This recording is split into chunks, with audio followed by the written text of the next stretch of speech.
Hello, my name is Noel Hinojosa, and today I will be demonstrating edition 2 woodblock printing um, for this project. So, first I'm going to show you the materials that you will be needing to complete edition 2, the woodblock printing.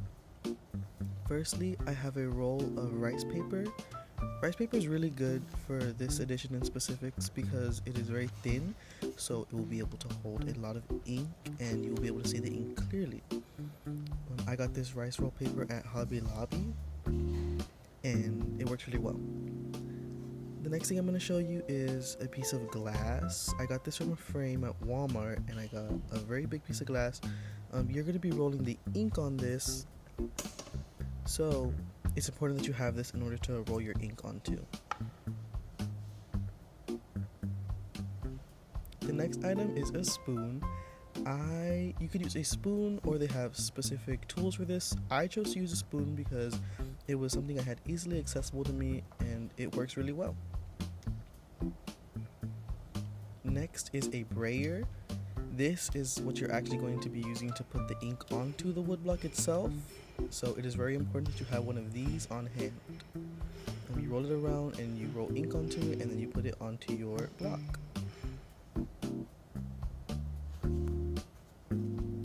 Next is, you don't need this specifically, but I did bring a sponge because it helps with cleanup. At the end, it makes cleanup a lot easier. This is a sponge.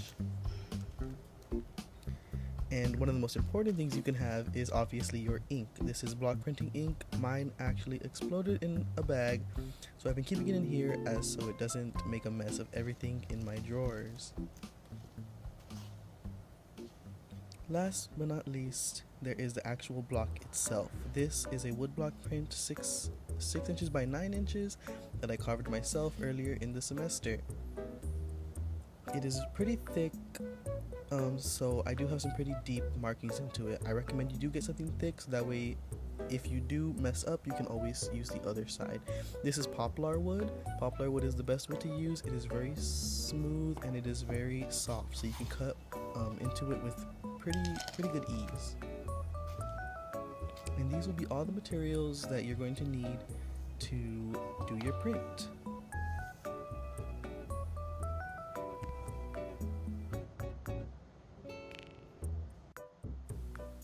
So now we're gonna get started with the actual printing.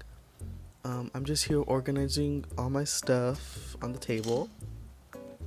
I cut a piece of the rice paper to fit my block and to make sure that it has at least 1 inch of a border around. I cut it a little bigger so that way in case I do mess up or misjudge or misplace my paper a little bit, I have some room to simply chop off the excess. I'm taking the block printing ink out of the plastic bag it's in. It was a little messy because it, exploded in there, but I was able to get it out, and here I am just putting a good amount of ink on there. You want a good amount to make sure you have enough ink for all your additions. And yeah, you can see my fingers got a little messy there. I went to go wash my hands because you want to be careful, especially with rice paper, because it is very soft, so it is very easy to leave markings on it, especially if you have ink on your fingers. So you want to make sure that either you have gloves on hand or paper tabs, that way you can hold the rice paper without getting any ink prints on it or, any sort of markings on it that will come through in the final print. So now I have my brayer and I'm just going to start spreading the ink evenly as possible across the glass panel. And I'm going to be doing this for a while because it takes a while for it to spread evenly.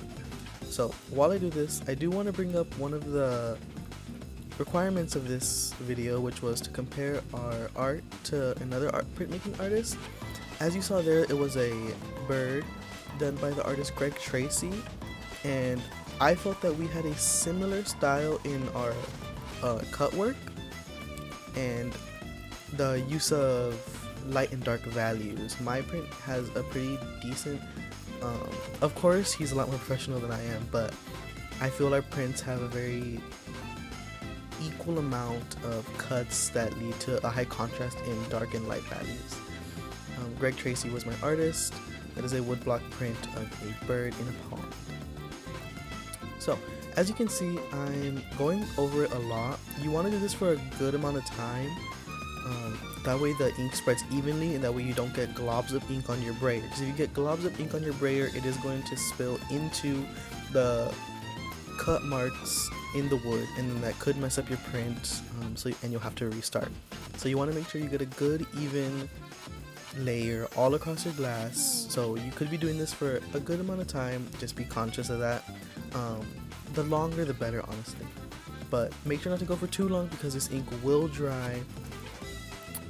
You just want to be attending to it at all times.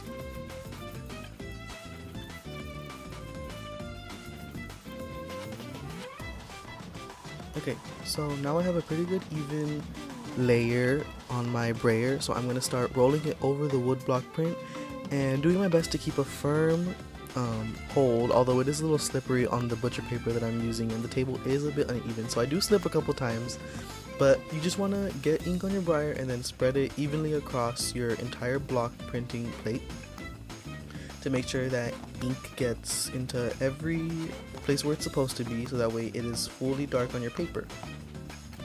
So this could take a little while, but it's important to make sure you go over it a few times, especially if your block print is new, because it needs to absorb some ink in the first place. So now I do have my cut paper, and I did mess it up a few times, so I did have to cut my rice paper a few times to get the correct size. And then when I did cut the correct size, I messed up again, and I went a little too aggressive. You got to be careful with the rice paper because it is so thin. I went a little too aggressive and I did end up ripping the rice paper, but I felt the need to leave these mistakes in because I believe it's important to show that you can make these mistakes, but they are completely reversible. You can come back and just do another print, and that is completely fine. That's the beauty of printmaking. You have your plate, and as long as that doesn't mess up, you can do it as many times as you would like. So as you can see, I did get a pretty good amount of ink on the paper, but it did rip, so I decided to do it again. So I went back to cut another piece of rice paper, and that's another thing about having rice paper rolls, is that you get a lot of rice paper, so you can do it a good amount of times. So here I am re-inking the block, getting more ink from the glass, and making sure it's spread evenly. So I am putting ink back onto the block to make sure that I have a good even layer.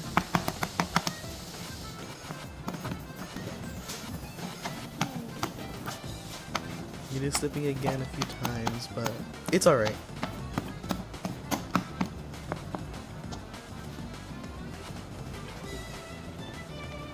So now I'm putting the paper back on, and I mess this up again. You have to be very careful to place it directly on without leaving, without scrunching it up at all, because any sort of movement, the ink gets stuck to the paper and then you have to reprint.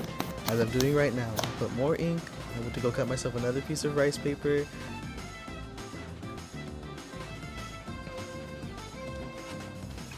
Well, as they say, third time's a charm. So I finally got this one to get on correctly. I got it pretty evenly. I made sure to be a little looser with the spoon pressure because I didn't want it to rip.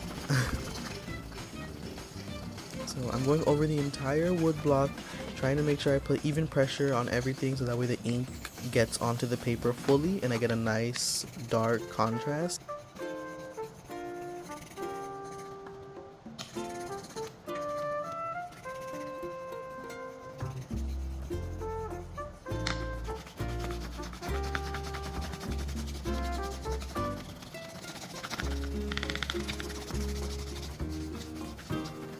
So as you can see, I went over it quite a few times just to make sure that it came out perfectly. And here it is. This is the final product of what you should be aiming for. This is my print. I like how it came out. You can see it's very, very dark. The rice paper holds that ink very well. And it has all the specific requirements, the 1-inch border around. The only thing you cannot forget is you need to sign it with the edition number on the left, the name, the title in the middle, and then name and date on the right hand side. You need to use a number 2 pencil or an HB pencil because those are essentially the same thing. Thank you.